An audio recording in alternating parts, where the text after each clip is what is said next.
Hey guys, today we are going to talk about drawing hands. My goal today is to teach you how to think about drawing hands from breaking it down using really simplified stick figure forms to deciding whether or not you want to do realistic 3 joints in the hands or more cartoony 2 joints in the hands, to even me demonstrating how I cartoon hands. There's going to be a lot of drawing today, so sharpen your pencils, grab your sketchbooks, and let's get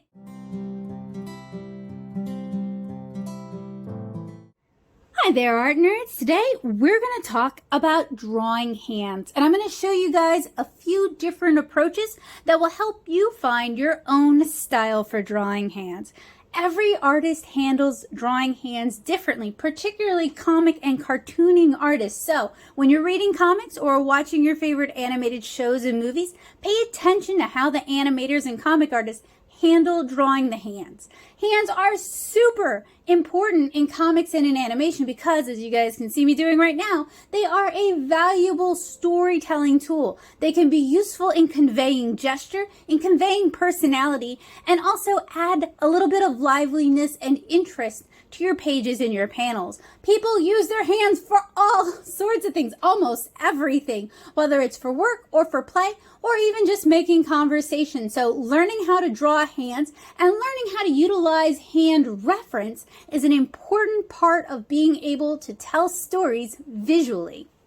So for today's tutorial, I have several printable resources that are available to my amazing art nerds on Patreon. They'll also be available on Gumroad, so check the description. And these are just basic visuals that we're going to use as a guide for understanding how to draw hands. So for today's tutorial, we're going to talk about the stick figure hand. We're going to talk about mitten hand gestures. We're going to talk about basic ways of drawing hands. And we're going to end with drawing cartoony hands. So I hope you guys have your pencils sharpened and your thinking caps on. You may even want to boot up ye old Bing, DuckDuckGo, or Google, because today we're drawing hands. So to begin, it's helpful to understand the basic form of the hand. Now, when I'm teaching younger artists or people who have less drawing experience with how to visualize the hand, I often talk about home plate. And I'm going to go ahead and draw that on my own hand so you guys can kind of see what I'm talking about. So it's a hexagonal shape, meaning it has 5 sides, kind of can come to a point down here. So here we have home plate. Now I'm going to attempt to add a little more detail on this hand. Now keep in mind I'm right-handed, so this is going to be kind of tricky. So at the top of the palm here, we have the area of muscle, fat, and ligaments where our fingers connect to our hand. We have a muscle pad here where our thumb connects to our palm, and then we have a muscle pad here, leaving kind of a divot in the center of our palms.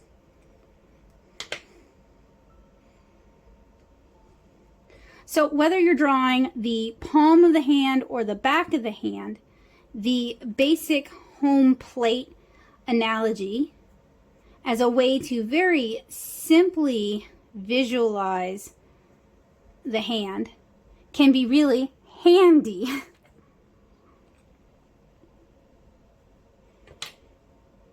So when I'm sketching hands from a really basic level, just really understanding the basics, we start with our home plate. Then I start breaking up the hand into the individual pads of muscle and fat.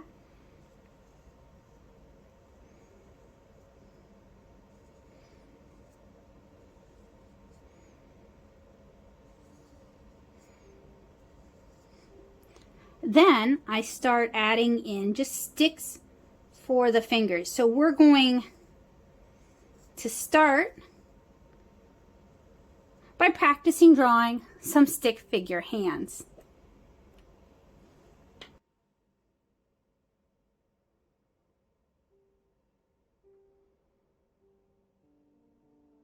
we're going to start out by drawing this stick figure hand utilizing reference. It would be super convenient, super handy if I left those guidelines on my hands, but we're working with Crayola. It would have gotten all over the paper. But that's something you can practice using a skin-safe marker at home. You can practice drawing those basic shapes on your hands and then using your own hand as reference. In fact, you know what? Let's go ahead and do that. So here are some from my own hand gesture references or gestures that I've drawn in the past for a previous how to draw hands exercise. So this is what we're aiming for. And we're going to do this together. You're welcome to do it at home. So what I'm going to do is I'm going to remark up my hand. I know. Home plate.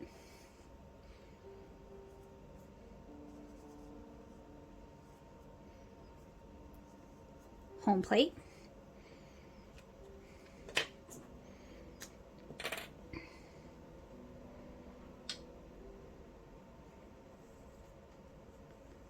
Where the thumb connects to the hand, where the fingers connect to the hand, an additional ridge of hand. Then each finger has 3 joints, and we're just focusing on stick figures right now. Stick figures are a great way to practice and to also capture a basic pose. Okay, and I'm going to do the same thing on this hand. So this is where this one connects. That's where that one connects. And you can even see on my skinny hand that they all connect to here with bones that kind of radiate towards your wrist. But we're not focusing on all the skeletal form of the hand today, although it is helpful as an additional exercise, additional way of understanding how the hand functions.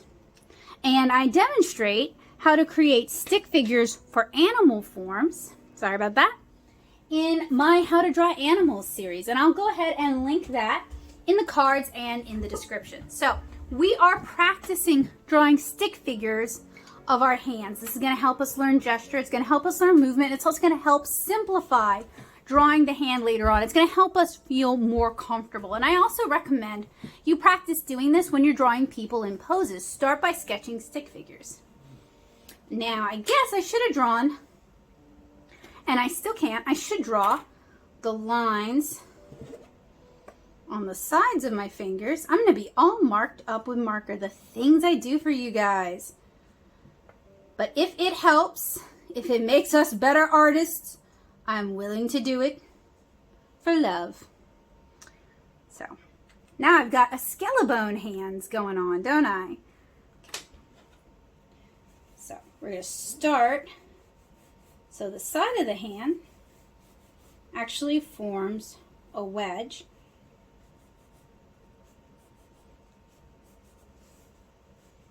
And then this connects here. And then there's 2 more joints. And then you can kind of see the pad of the hand here. And I'll just adjust this here because when we're drawing, sometimes we make mistakes. And when we're sketching, it's helpful to make notes.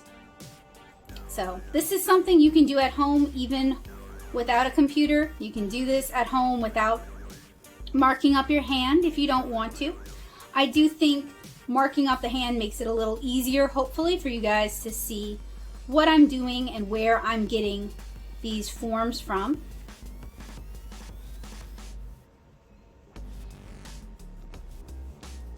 So your fingers all have 3 joints. Even your thumb has 3 joints, but the 3rd joint is where it kind of merges into the palm. So this fatty part here is the 3rd joint. It's not really fatty, it's muscular, but you know, this meaty part here. And then this finger is actually sticking out. Let's try holding something. Let's make it fun and complicated.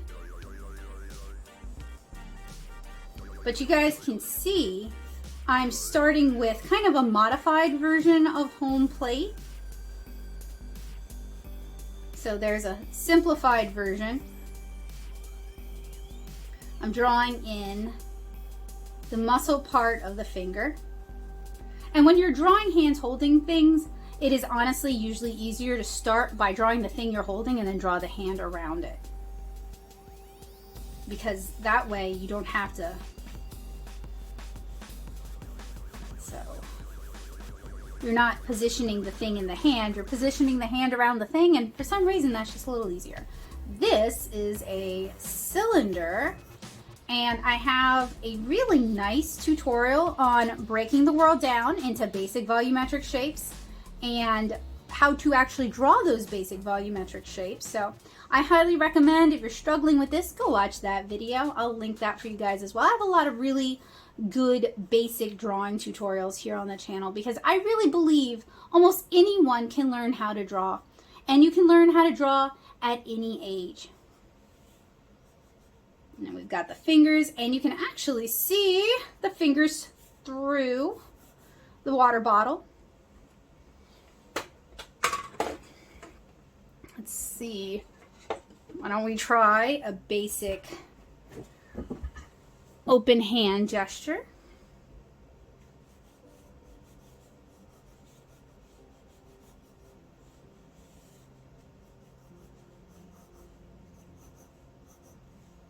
So sometimes it's easier for me to sketch the fingers as lines first and then break them down into their individual joints. And we'll talk about that in a little bit.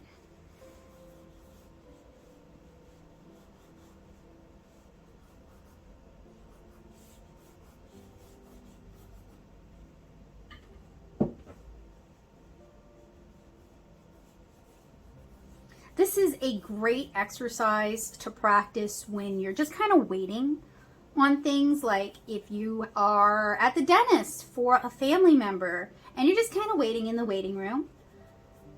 You can pull out a small notebook or a sketchbook or even old receipts, whatever you've got handy, and a pen or a pencil, and just start sketching your own hands from reference. And the more you practice drawing from reference, the more you're going to be able to, you're going to learn how to see the world the way an artist sees the world. You're going to learn how to break down the world into simplified forms. All right, let's try the back of the hand. And I have to be careful because this is Crayola, and Crayola does get all over everything. Just want to make sure you guys can see.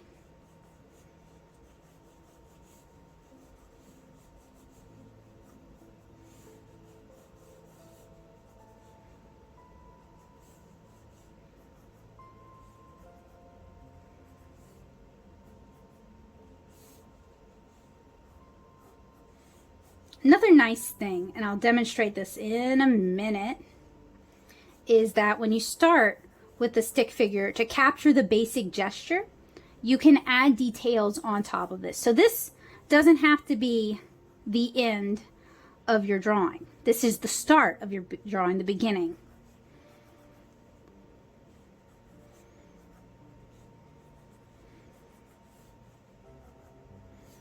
And I am all about showing people, trying to demonstrate to people how you can break down what you see into something that can be drawn in any style. So that's one of the reasons I teach the way I teach, is because by teaching you guys how to look at things, by teaching you guys how to use reference, you can take this and draw in whatever style. You can do it realistic, you can do it cartoony, you can do it photorealistic, you can do some combination.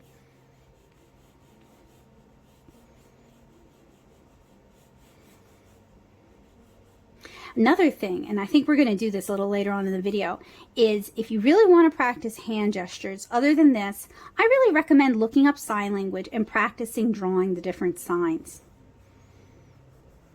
That'll give you some really emotive hand gestures.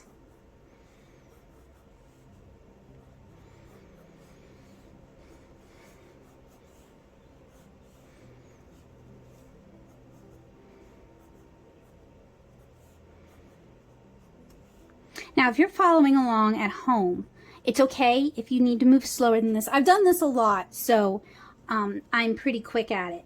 But if you need to move slower, there's nothing wrong with that. I want you guys to pause the video and I want you to do 10 of these.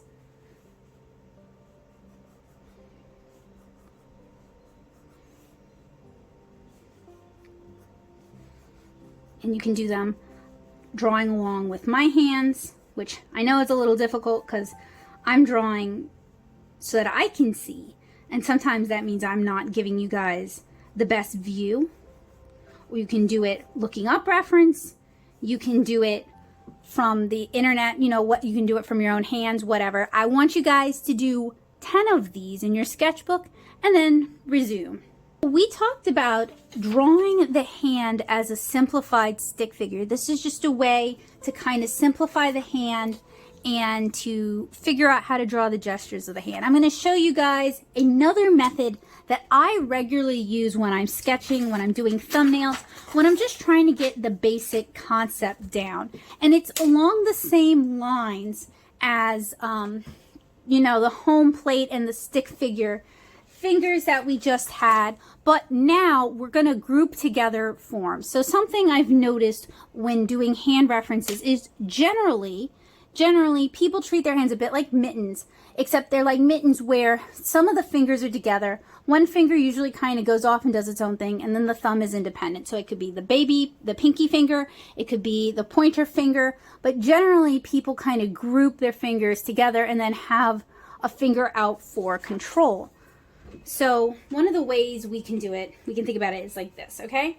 We've got our basic hand shape. You don't have to draw it as home plate, but it is kind of shaped like home plate. Then you've got your thumb. You've got your pointer finger, and then you've got the other three fingers together as a mass. And this is helpful for me when particularly when conveying hand gestures. So this works really well for holding items.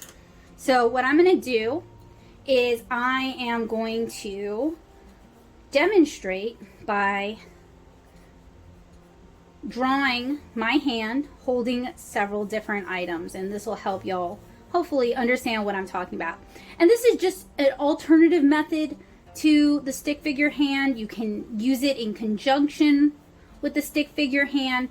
When I'm showing you guys how to draw things, it's just one method out of many. I'm not purporting it's the best method ever. I'm suggesting this is a way to do things.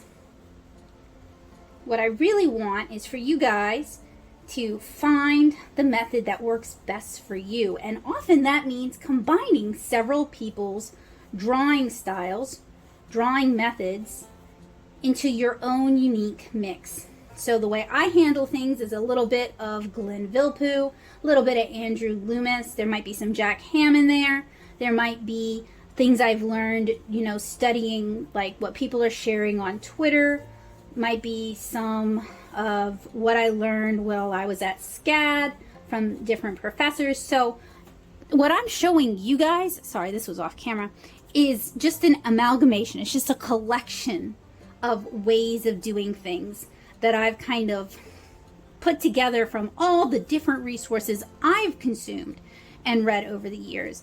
And that's also why I think it's important for artists to talk about their inspirations and where they've learned and who they've learned from and who their mentors are. Because if you like someone's art style and you know that they mentored under this other artist, you're probably going to like that other artist's art style. And there's probably elements from that original art style, the original artist who that you hadn't yet discovered, that you can bring into your own work.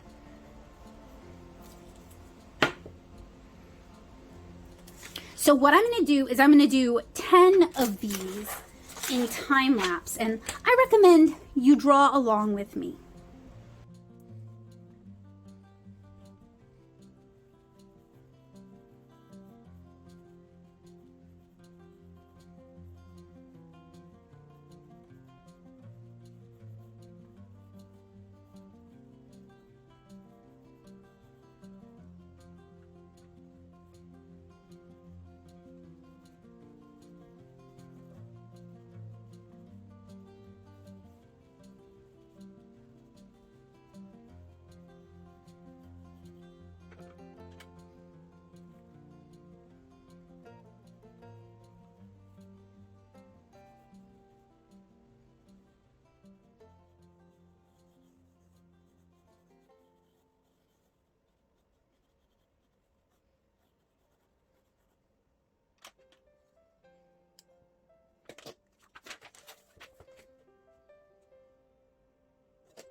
Now, y'all might be wondering why I say 10, and there's actually a lot of reasons why I give a fairly high, a fairly substantial number. First of all, some people really learn best from repetition, whether it's practicing spelling words or, practicing your golf swing, whatever. Some people learn best from repetition. Also, we're working on building up muscle memory. We're also warming up our hand. We're preparing ourselves maybe for the drawing day. So we're putting in the practice, we're limbering up those muscles. It's like stretching before PE or stretching before you play a sport. Another thing, and maybe you guys don't know this about me, but I'm not really a natural artist.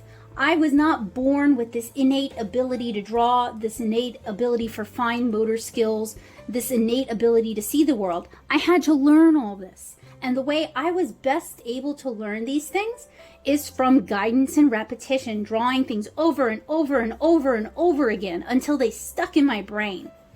I don't have a photo memory. In fact, I don't even necessarily have a particularly good visual memory. So I do reference things often so I can see how they really look. Now, this one turned out terrible because I was talking while I was drawing. So I think if you're struggling with drawing, if you're struggling with bringing up your drawing skills, or, even if you aren't struggling, I do think drawing the same type of thing, hands in a gesture maybe, over and over and over again, that's an investment in yourself as an artist. It's an investment in your future. It's an investment in your drawing ability. I'm trying to keep everything loose. I'm drawing kind of large, and I'm trying not to press down too hard because those of you who watch my channel know I've given myself early onset arthritis by doing that. So I'm trying to keep everything very loose, very flowy. I'm not stressing out too much about getting things right. I'm not drawing super tiny and crabbed. That's a great way to really wreck this finger here and give yourself small stress fractures. So I'm trying to model for you guys the sort of habits that are going to not only help you learn how to draw, not only help you see the world the way artists see the world. See how these fingers are all together, whereas this one is separate? But will also help you guys have a long and hopefully happy, comfortable, and healthful art life. Whether you choose to do it as a career or you continue to do it for funsies, I really want the best for you guys. So I'm trying to show you guys positive methods of thinking about things, positive methods of going about accomplishing something like this.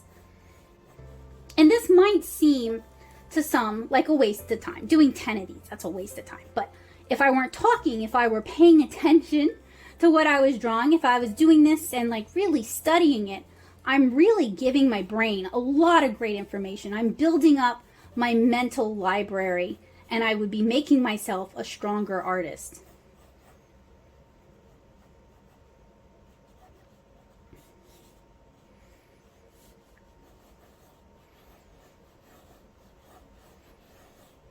But that's just me. I have ADHD, and it's difficult for my brain to process what I'm seeing while I'm talking. So I'm going to, I think I have 3 more I need to do. I might have 2 more, but let's do 3. I'm going to do the last 3 in silence.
We've done stick figure gesture hands. We've done mitten gesture hands. Here are some more mitten gesture hands, or very simplified gesture hands, where I treat the fingers kind of like a sausage, honestly. And this is a good way to capture gesture and to study hand gesture in a very simple way, where you're not getting overly concerned with the intricate details, how the nails are drawn, how the knuckles are drawn. You're really just focusing on the storytelling language and the gesture of the hands, which is a wonderful place to tap out. Honestly, if you're a comic artist and you have a cartoonier style, you don't necessarily need a whole lot more than this. So it really kind of depends on what your art style looks like. And that kind of circles way back to the beginning when we were talking about how different artists have different art styles for drawing hands. So for example, I want you guys to look up how hands are drawn in the movie The Iron Giant. You guys might notice that male hands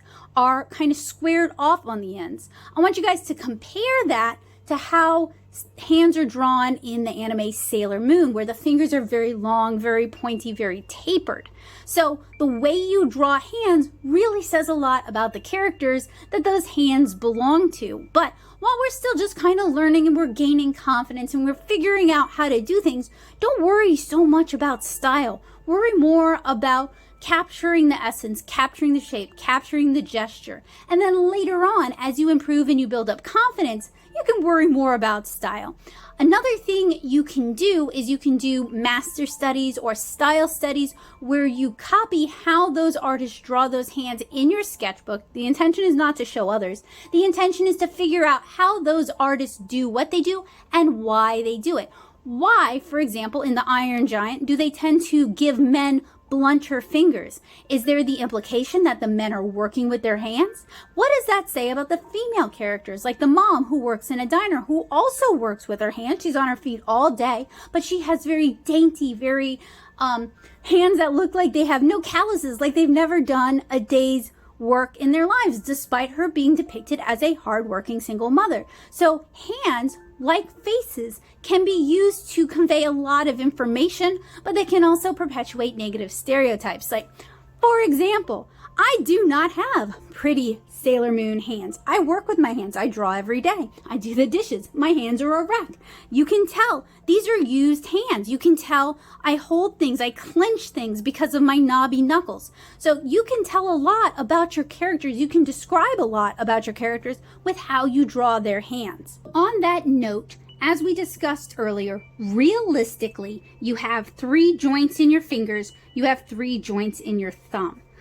Depending on how you draw hands, how large you draw hands, how long you draw the fingers, this can make for some really stubby looking hands.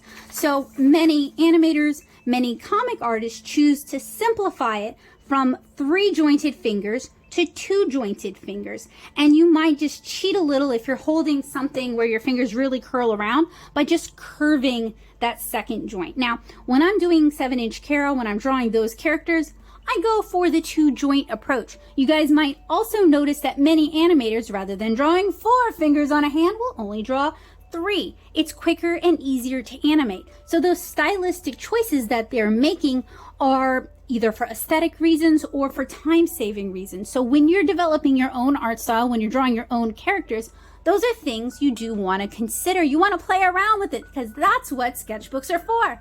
Sketchbooks are for making mistakes and sketching. So don't be afraid to use up your sketchbook. That's why I'm a big fan of getting the cheapest sketchbooks with the best paper you can. So I'm a big fan of the Blick Studio sketchbooks. I'm also a fan of the Strathmore 200 series sketchbooks because I do a lot of sketching. I do a lot of drawing. I don't want to be concerned with a drawing being good enough to belong in my sketchbook. Even bad drawings have a place in my sketchbook because they show my progress. And if you're working in a cheaper sketchbook, you're more likely to fill up those pages with actual sketches, and you won't be as concerned with always producing these beautiful, fully rendered drawings. To diverge a little bit, that's one of my problems with YouTube sketchbook tours. It's just pretty drawing after pretty drawing after pretty drawing. In my sketchbook, there's a lot of studies. There's a lot of sketches. There's a lot of just junk, and I wish people would show their working sketchbook in addition to the sketchbook where they actually put out their fully formed ideas. Now I want to practice drawing hands from reference with you guys. Not my hands. We're not just doing gesture studies. We're actually going to practice drawing hands, and I'm going to use the 2 joint method since that's what I'm most comfortable with, but I encourage you to use whatever method. Use both. Use the 3 joint method, use the 2 joint method, go balloony fingers, which, by the way, we are going to talk about cartoony hands at the end of the video, but I did want to kind of cover the basics with you guys first. So I am going to link all the references that I've used down in the description below, and I will also include the photo that I'm referencing as I'm drawing them. And I'm usually working from stuff from DeviantArt, stock sets where it's sets of 9 photos each. So please check the description below for the credits that of the hands that I'm referencing. So I want to start by walking you guys through some of these, just kind of narrating as I draw. But as we progress, I'm going to start working in time lapse. And my focus is really just trying to capture the gesture most of all, because as a comic artist, there are other opportunities for me to refine drawing hands. I usually have 2 digital passes and then a couple of passes with pencils, especially if I'm doing a comic page. So I like to leave lots of room for refinement when I'm doing comics. But I do think doing sketches and studies are really important. So I'm capturing the wedge shape because we can see this hand is at its side, and it's wedge shape because it narrows as it goes into the fingers, but it gets kind of wide as we reach the base of the thumb. And this finger is kind of languidly pointing up. She's got kind of a curl going to her hands. I also recommend you draw the wrist, like the hand going into the wrist, because that is an important part of drawing hands, and it's also an important part of that gesture.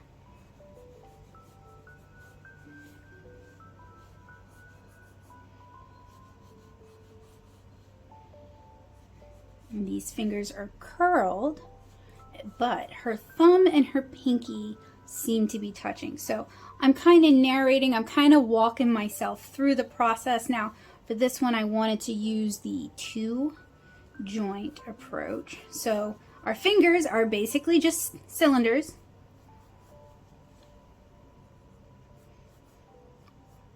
And if you're interested in drawing the human body and understanding the human body, kind of the way I've explained how to draw hands, I have tutorials on how to draw the body constructively. This is called constructive drawing.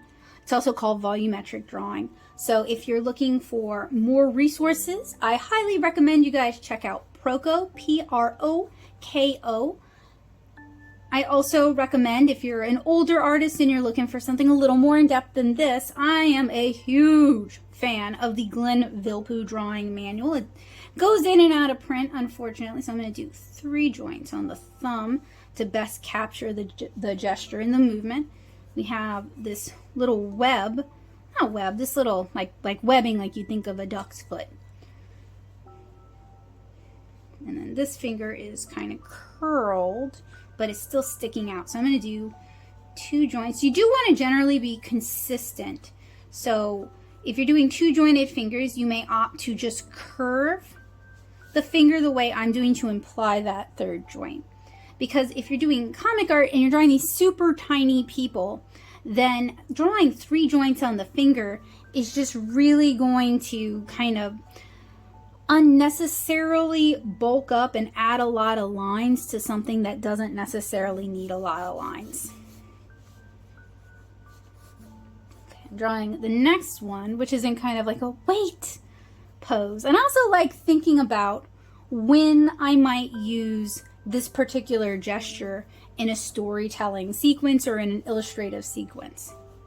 Like, when would someone make this gesture? When would it be useful? Because as a comic artist, I'm always thinking about telling stories and how to best tell stories, how to best convey emotion, how to best convey the story, and to give the readers insight into the characters without saying everything, without spelling everything out, and using the hands and hair language, like how the hair is styled, but also whether the hair is all puffed up, whether it's messy, and facial expression, as well as like the hunch of the shoulders and the body posture in general to help tell the story. Those are just some of my favorite things. I love using body language for storytelling purposes. And in this hand gesture, you can't even really see the pinky. It's kind of hidden. Also, because they're reaching out, the wrist and the forearm are higher up than in the first one.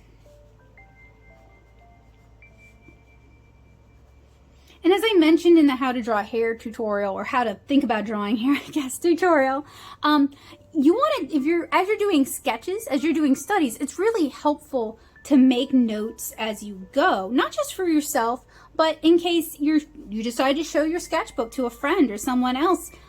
And it also kind of creates like a living library, a reference you can turn to time and time again.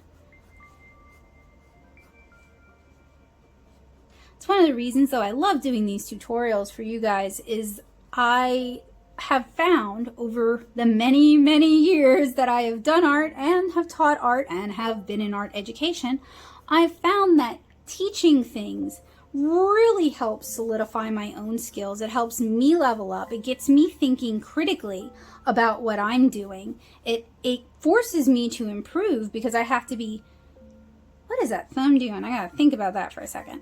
I have to be able to explain what I'm doing. I think to teach others how to do things, you don't have to be the best at the thing. In fact, often people who are just learning how to do things make excellent teachers because they're willing to try new things, they're willing to take risks, they're willing to do new things. And I love asking my students to show me how they do XYZ because often that's just a different way of thinking that I hadn't encountered yet, and it's worth a try.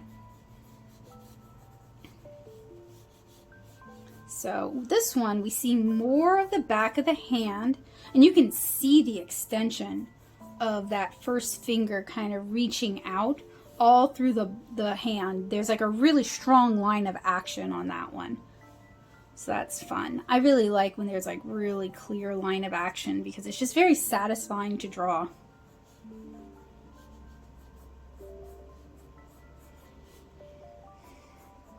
And also I'm kind of tapering the fingers to a point.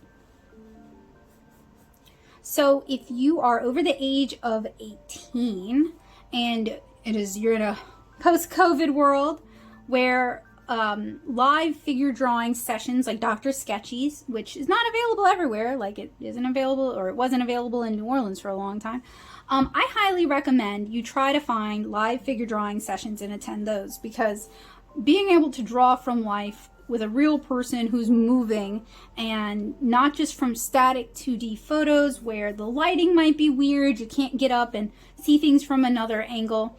I think that really helps as well, and that's something I just miss so much. Many art schools require at least some degree of attending figure drawing sessions.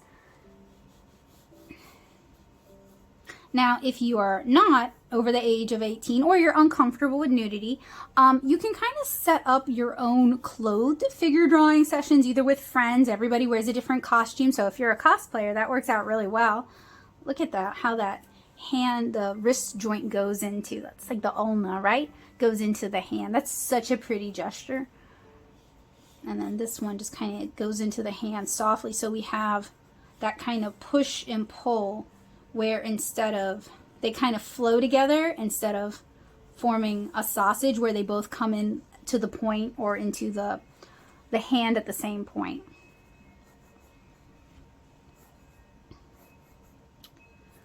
I really miss getting to draw in person with other people and like looking at what they're doing and asking them about their thought process. So this hand, you can see how those two middle fingers group together, and then the pinky and the pointer finger are kind of spread out.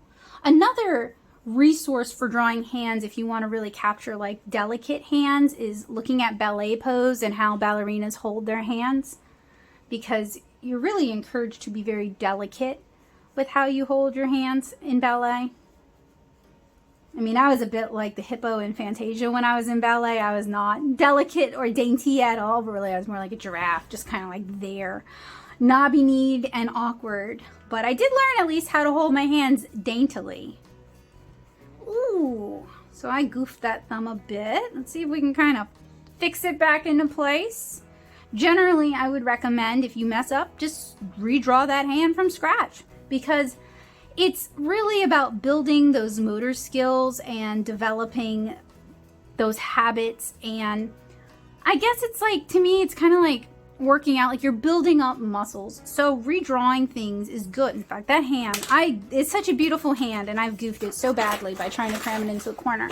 I will do as I preach and redraw it. Now, unfortunately for me, when I'm drawing for you guys, this is a flat surface, so I actually have to stand up and hunch over in order to see what I'm drawing. But I would recommend, if you're drawing at home, don't necessarily draw on a flat surface. Pick up your sketchbook, get some distance on your sketchbook so you can see everything. Because one of the things I've noticed is that when people draw with their sketchbook flat, it skews everything. So you'll draw the head huge and the feet little, because the angle you're looking at it, the feet are close to you, the head's far away from you, and it just messes up the scale. So I really recommend drawing at an angle, drawing with your drafting table propped up if you can, just getting some distance and some perspective on it. Fortunately for me, sometimes I just feel like there's no angle I can get at because the camera is where I want to be. But that's a me problem, not necessarily a you problem.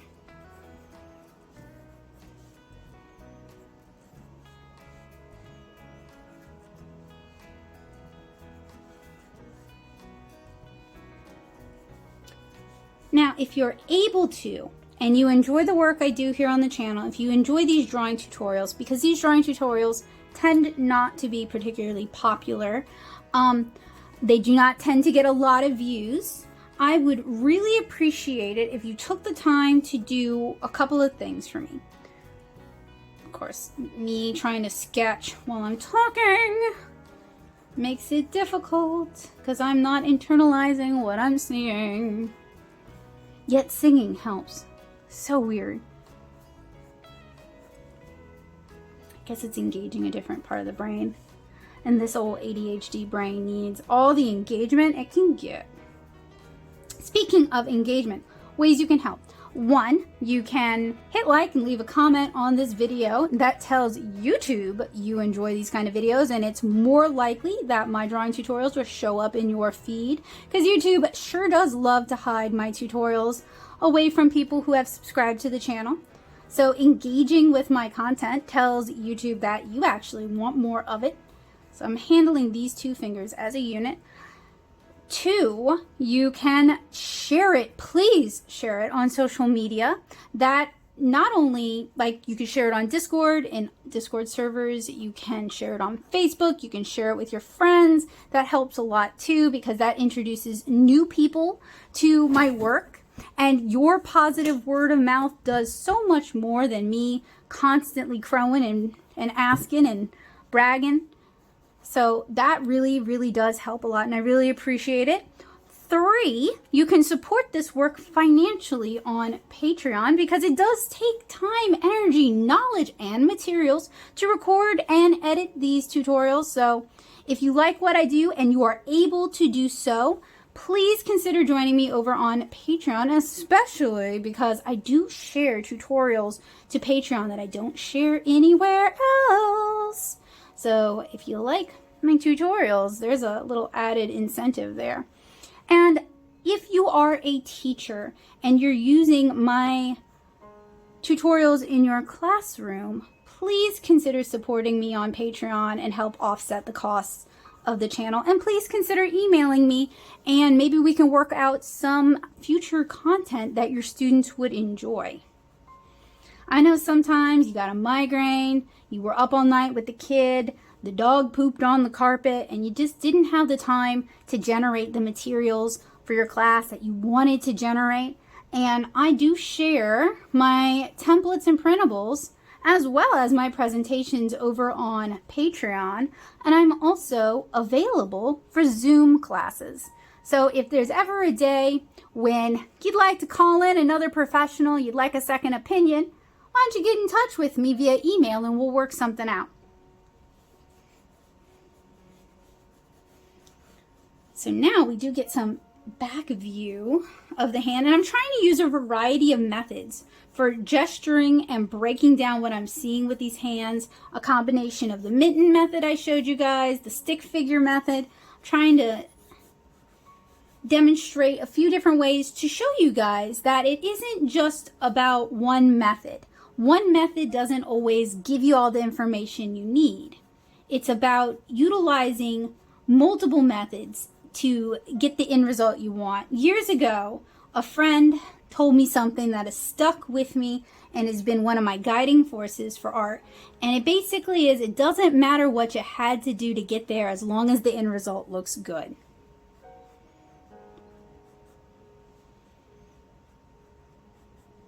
Now, that doesn't mean you can literally steal somebody else's art, recolor it, call it your own. That's not what we're talking about. But if you need to practice tracing over photos of hands in order to better understand how the hand is constructed, go for it.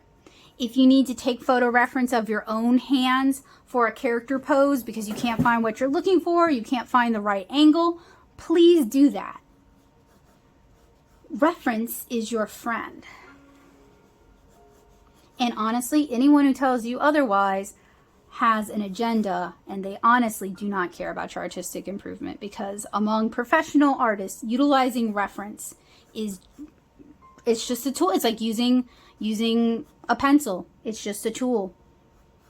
There's no stigma attached. But I do know there's a lot of misinformation about utilizing references and how you shouldn't use reference, and I don't know where they got that from, because that's wrong.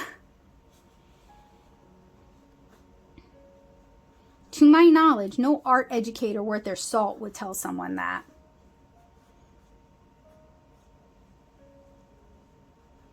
Maybe it was just misunderstood and misconstrued. So you can see with the 2 joint fingers, it creates a longer, more tapered look to the fingers, not as many joints, not as many wrinkles, not as many folds. This could be useful for younger hands, whereas if you want to convey older hands, you want to show that wear and tear. You want to show those knobby joints. Okay, so there's one more on this reference.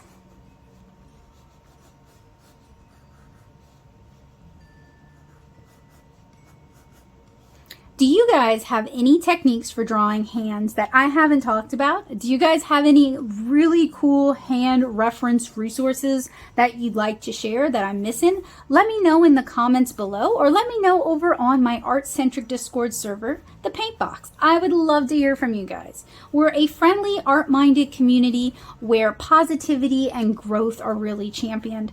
So if you're looking for a place where you can kind of find a community and also contribute to the community, then you are welcome in the Paint Box. We'd love to see your art, and we'd love to hear your thoughts on our art as well. Okay, so on this one, you can't really see that pinky finger either. It's kind of hidden.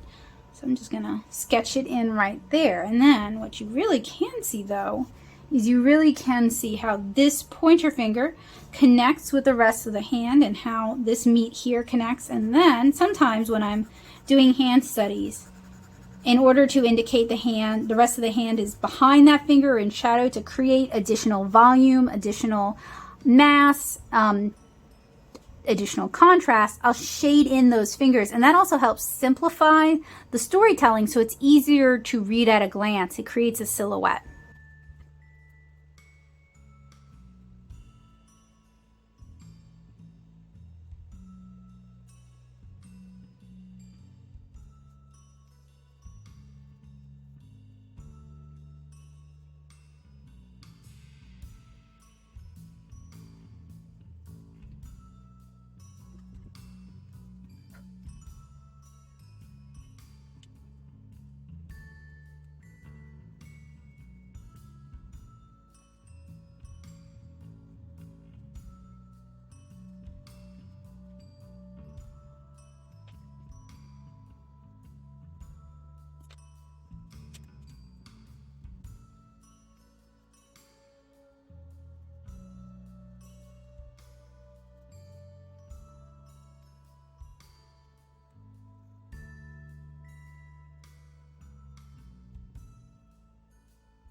That we've talked about the basics of drawing hands, whether you want 3 joints or 2 joints, now we're going to talk about really simplified sausage finger cartoony hands. These are the types of hands I draw a lot when I'm drawing cartoony and chibi characters. I've talked about cartoony and chibi characters here on the channel a fair amount, so I'll link some of my favorite tutorials for you guys to check out if you're interested. But I do think it's important to talk about cartooning hands in addition to drawing them semi-realistically and more realistically. Now, every comic artist, every illustrator, every animator does this differently. You are welcome to find your own method. What I am showing you guys today is just my own. So this is a basic breakdown of how I draw cartoony hands. We start out with, it's more of an oblong than really home plate. We really mitten those fingers and we kind of treat the fingers as a unit and the thumb as its own thing. So I am going to practice cartooning some hands from reference. And again, I'll put the photo reference at the start of this segment and I will link it down in the description below. So check it out.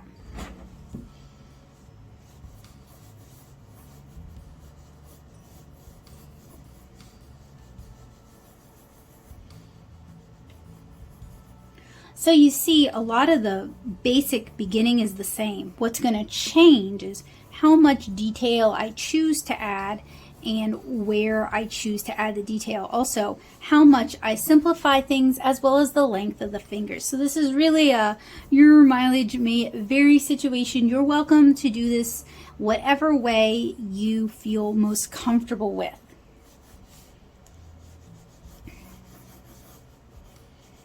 And I've gotten a lot of practice doing this at conventions over the years, where not only am I drawing people's commissions, but I'm also actively selling things. So, and then also people usually want to watch while I'm working on their commission. So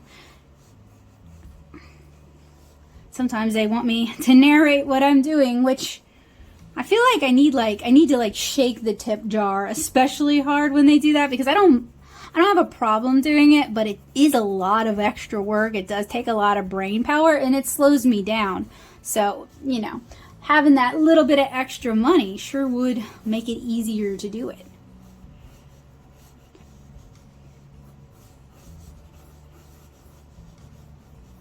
And I'm not drawing every hand in this reference. I'm kind of going to cherry pick, find the ones that I think are the most interesting to cartoon, and go ahead and do that. But I hope you guys can see what I'm talking about how some of the fingers typically tend to stay together when you're drawing them. Like the two middle fingers often group together kind of just naturally on their own.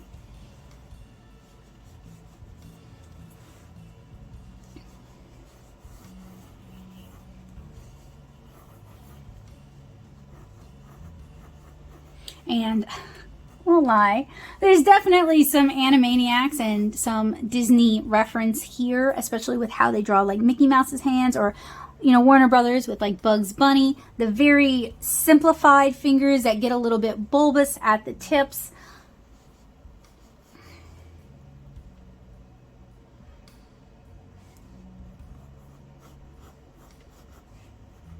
But keep in mind, with those really, really simplified cartoony hands, you're going to have 3 fingers instead of 4, because that whole extra 4th finger is not necessarily necessary when drawing gestures, when drawing cartoon animals doing ridiculous things. And it does take a lot of extra time to draw in.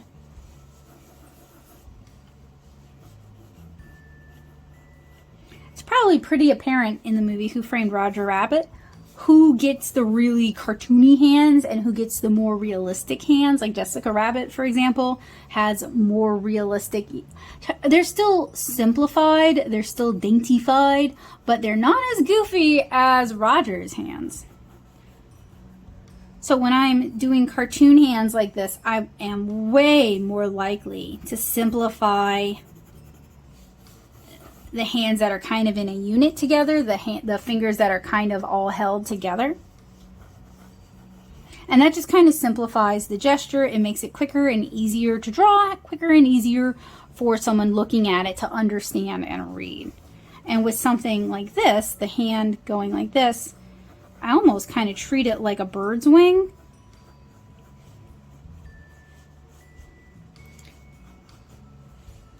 Because you really don't have to draw all those details for it to be understandable as a hand. We have talked about so many aspects of learning how to think about drawing hands and drawing hands, from the very basic shape that's going to help you break down what you're seeing and being able to draw it, to practicing gestures, which, by the way, I expect 10 of these from you guys. Chop, chop, let's see them. You can share them in the paint box. We also talked about other methods of cartooning and simplifying hands so that we can create a gesture, whether we're creating kind of a mitten hand, which, by the way, I also need 10 of these from you guys. Turn them in. Come on, in the paint box. We also talked about different ways to actually draw the fingers, whether you want to do the 3 joints or you want to do the 2 joints. It's really up to you and your art style, your artistic needs, but I would recommend you practice drawing both. That's going to allow you to better decide which style you want to lean more heavily towards in your comics and illustration.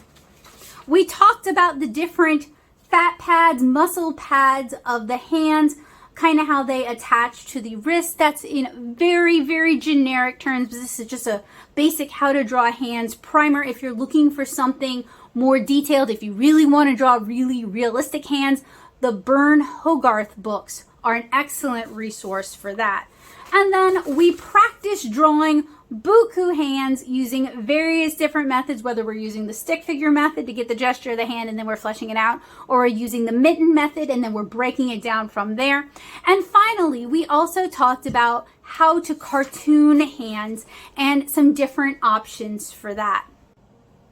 I really enjoyed drawing hands with you guys today. To prep for this tutorial, I spent the past few days doing a lot of hand studies as part of my warm-ups because I'm not joking when I say keeping a sketchbook is really important and it will genuinely help you become a better artist. I filled up so many pages drawing hands. I'll show you guys just a few of them, but I don't consider it time wasted. I consider it an investment in my abilities as an artist, especially because some of these are looking kind of rough. You can kind of tell I was out of practice, so it's a really important investment that I make behind the scenes so I can make these tutorials as useful, helpful, and informative as possible. So this tutorial was recorded to help me prepare for an upcoming art squad where we're going to talk about drawing hands. This is also designed to be a resource, caught a page there, to be a resource not only for art squatters, but for anyone who's interested in learning how to draw, because I firmly believe anyone can learn how to make art, and I hope I'm helpful and instrumental in your artistic journey. If you enjoy tutorials like this one, we talked about some ways you guys can help me continue to make these happen, but I absolutely want to hear back from you guys because your feedback and your encouragement really keeps me going, and it really means the world to me. If it weren't for positive affirmations from many of you guys, I would have given up long ago because it just would not have been worth it. So I really do appreciate it. So if you are one of my amazing patrons on Patreon, thank you guys so much for your support. You'll see their names listed right after this. They are such a big help to this channel, and they help me financially continue to share and create tutorials like this one. But if you are one of my art nerds on Patreon, you will receive these very helpful printables if you are so interested. You will also receive the full presentation these were originally from Stick to Figure, which is full of really helpful how to draw people tips and tricks. And you will also receive this video before anybody else because you guys are awesome and y'all make it possible. So what else would you guys like to learn how to draw? Let me know. Reach out to me. You can talk to me down in the comments. You can talk to me over on the paint box. I'll link that in the description as well. I hope you guys will check out some of those really great hand references I talked about during the video. They're linked in the description as well. And I will see you guys again next week. So have a wonderful day, guys. Bye.